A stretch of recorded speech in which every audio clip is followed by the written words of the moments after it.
Assalamualaikum warahmatullahi wabarakatuh, para sahabat-sahabat budidaya makot BSF dan ternak ayam, terutama ternak terpadu. Kali ini saya akan menjawab dua pertanyaan dari teman-teman, yaitu satu, apakah makot termasuk hewan kanibal atau saling memakan yang besar dan saling makan yang kecil. Kedua, yaitu pertanyaannya pakan terbaik. Ikuti sampai selesai videonya.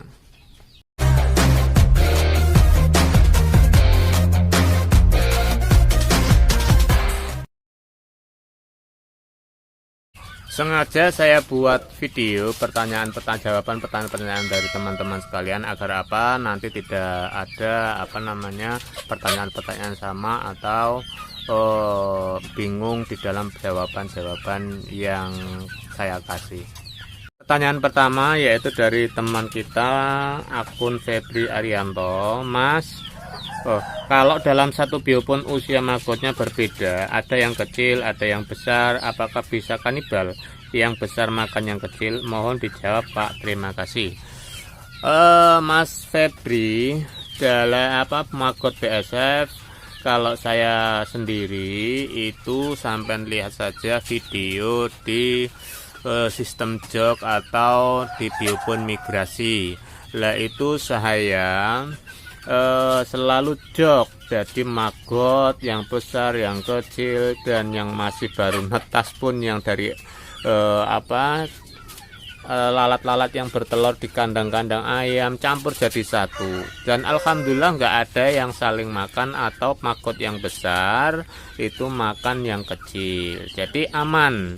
Jadi kalau misalkan magot di sistem jok atau di media migrasi seperti ini, itu saya lakukan malah seperti itu, saya campur aduk. Karena apa? Kita tujuannya sampai lihat aja videonya di sistem jok atau di media migrasi itu gunanya untuk selalu panen prepupa, agar apa? Prepupa kita tidak telat, dan akhirnya produksi magot kita tetap berjalan tidak telat.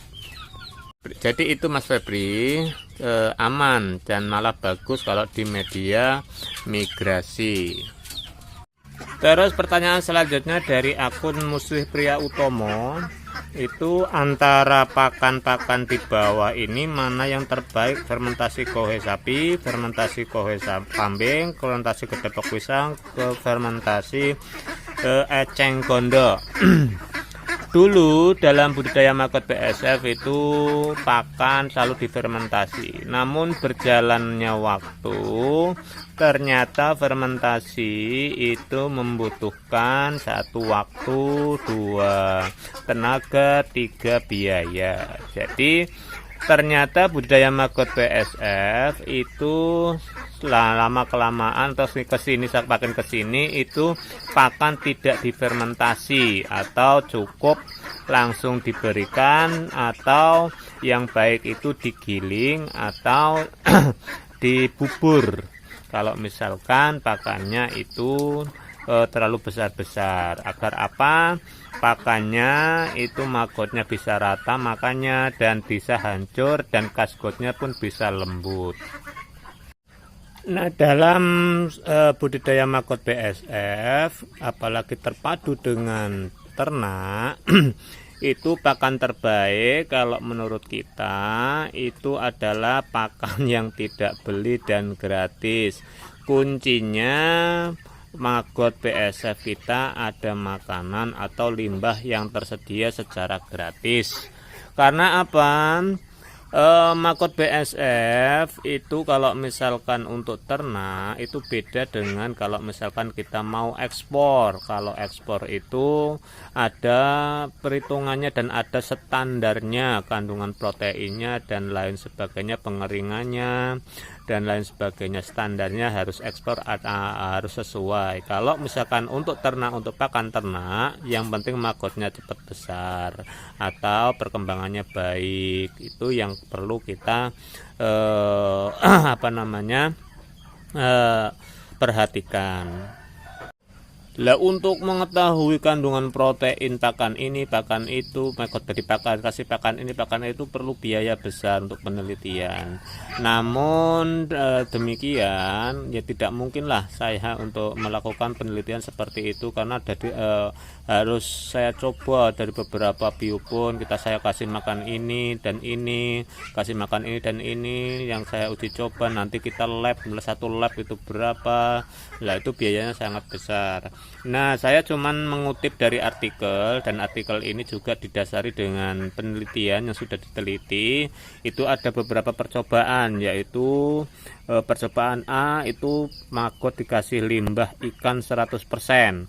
Percobaan B maggot dikasih limbah ikan 50% plus limbah sayuran 50%. Terus percobaan C dikasih limbah ikan 50%, dedak 50%. Terus percobaan D dikasih limbah ikan 50%, dikasih ampas kelapa 50%. Nah, dari artikel yang saya baca itu dari percobaan tersebut itu kandungan proteinnya itu hasilnya pun berbeda-beda, hasil lemaknya berbeda-beda, karbohidratnya sama semua, kadar airnya berbeda-beda, terus kadar abunya juga berbeda. Jadi kuncinya berarti pakan itu berpengaruh pada kandungan protein maggot kita. Jadi usahakan pakan itu kalau ada loh ini ya, pakan itu dicampur, jangan satu macam, agar kandungan proteinnya juga berbeda-beda. Namun ya saya sarankan kalau misalkan untuk ternak terpadu ya kita usahakan jangan beli, memanfaatkan limbah di sekitar kita saja atau cari yang gratis-gratis saja, jangan sampai beli. Kayak di tempat kita itu terbanyaknya ya terutama kohe ini saya manfaatkan untuk pakan maggot. 2 kentos kelapa, terus kentos kelapa itu sangat melimpah di tempat kita karena ada perusahaan kopra. Ketiga, saya manfaatkan pisang. Sementara pisang ini sudah saya sampaikan di video itu, di tempat kita masih banyak limbah pisangnya karena banyak sortiran atau banyak yang tidak dimuat. Akhirnya buat pakan dimanfaatkan buat pakan maggot kita. Nah, dari percobaan 4 tadi itu kandungannya, yang percobaan A itu proteinnya 25,22%, itu dari pakan limbah ikan 100%. Terus yang percobaan B limbah ikan 50% plus sayuran 50%, itu kandungan proteinnya 30,85%. Nah, terus percobaan C itu limbah ikan 50%, dedak 50%, itu menghasilkan protein 41,22%. Terus percobaan D limbah ikan 50%, ampas kelapa 50%, itu menghasilkan protein 34,9%. Nah, pertanyaannya sekarang, kalau misalkan kita menguber protein 41%, apakah di tempat teman-teman limbah ikan ada? Terus dedak, apakah kita mau beli dedak segala macam yang akhirnya malah biaya membengkak? Terus kalau misalkan kalau kita mau melimbah ikan ada, ampas kelapa di tempat kita apakah ada? Selalu ada, dan lain sebagainya. Jadi kuncinya dalam ternak terpadu itu bagaimana memanfaatkan limbah yang ada dan maggot kita perkembangannya baik dan siklus tidak putus, itu saja. Kalau kita menguber protein mungkin bisa kalau untuk standar ekspor dan lain sebagainya, karena kalau misalkan cuma untuk ternak dan lain sebagainya, kalau protein itu yang jelas kalau maggot BSF itu tinggi di atas 25-an lah, di atas 25 kandungan proteinnya, karena selain pakan lain kandungan proteinnya sudah saya sampaikan tadi.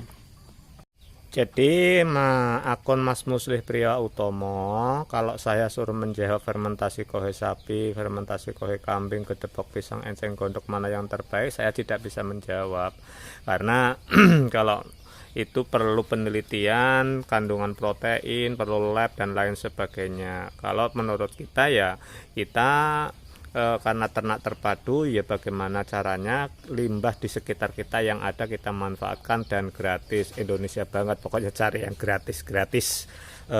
Mungkin itu saja yang perlu saya sampaikan untuk video kali ini. Kalau kurang puas, kurang paham, atau kurang memahami, ya silakan tulis di komen. Nanti misalkan saya sempat akan saya bikinkan video lagi.